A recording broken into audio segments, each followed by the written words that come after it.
তো চলুন আমরা আসলে বাড়ির ভিতরে যাই, ভিতরটাও দেখি।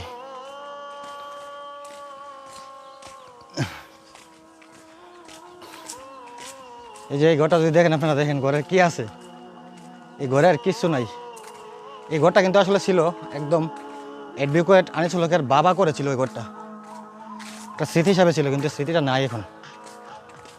এই যে বাড়িতে দেখেন কেরা জানো ওই যে ছাগল বেঁধে রাখছে, ছাগল দেখা যায়।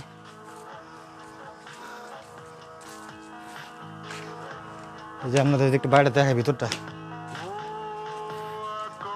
এই হলো অবস্থা। দেখছেন কি আছে এখানে? হ্যাঁ, উপরের দিকে দেখেন কিছু নাই, নিচে কিছু নাই, সব কিছু একদম এলোমেলো করে দিছে। আমি আগেও একটা ভিডিওতে আপনাদেরকে দেখাছিলাম, ঠিক আছে এইগুলো। তো আজকে আমি ড্রোন নিয়ে এসেছি, ড্রোন দিয়ে ভিডিও করবো। দেখেন এই বাড়িটা, এই বাড়িটা কিন্তু কিছু নেই, সাইডের দেওয়ালগুলো সহ ভেঙে ফেলেছে। এই যে বাড়িটা দেখেন।